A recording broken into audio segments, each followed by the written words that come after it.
Hi, everyone. It's Bobby Laporte back again with another week of Calling the Game, where I share my own experience and insights while giving you valuable tools you can use to call your own game and plan the best moves for you and your team.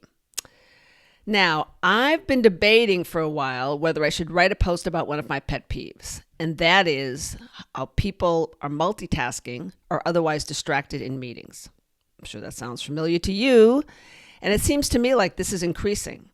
So I have some thoughts on why and how to start to tackle this irksome issue. So here goes. First of all, look, I understand that everyone has more demands on their attention than ever before. Back-to-back meetings don't allow for time during the day to address questions and issues that come up. And remote work creates an environment where people feel like they can reach out to you anytime, versus like in the old days when they would just stop by your office to talk to see if you're available. And this results in you having unlimited virtual availability. And the messaging apps that compete for your attention also seem to be multiplying. And that is fueled by the continuing challenging business environment we're all managing through, and the resulting pressure to perform, to produce, to always be on and attentive to the expectations of the business. No wonder we often feel like there's no alternative but to give in to the constant demands on all of us. And I see this every day. In client meetings, people are obviously looking at their monitors for incoming fire, feeling the need to respond, hitting the keyboard while they're supposedly in a coaching session. And I even see this with my clients who I believe are generally strong advocates and practitioners of mindfulness, of being present. I'm not saying it's completely reversible. I know it's not. But I do think we need to stop and consider a different approach, kind of a course correction. I could cite the studies that show how multitasking and distractions result in it taking up to 35% longer to return to and complete a task. But we've all heard those, and we keep doing it. So I want to try and make this simple. At least this is the approach I'm committing to practicing myself. So here are a couple of ideas for you to consider. 1, being present. I mean, really staying present in the moment you are in with the person you're talking to.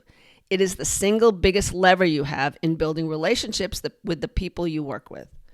It creates trust, it shows empathy and understanding, and it demonstrates that they are being heard.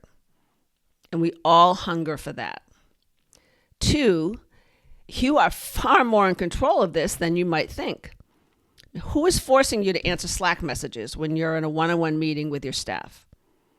What is the upside to you doing this?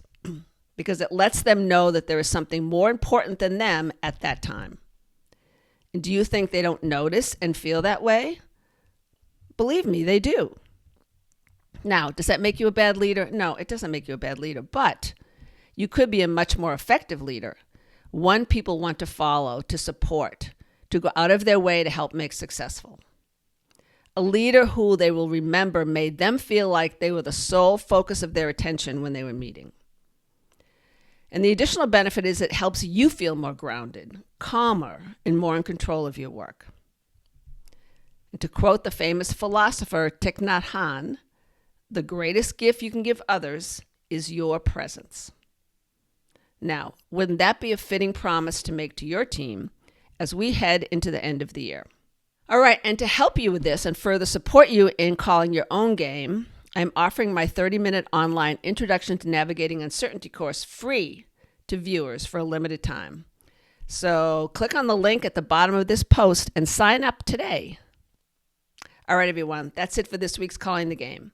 I hope this helps you gear up for a great week and navigate any curveballs that may come your way.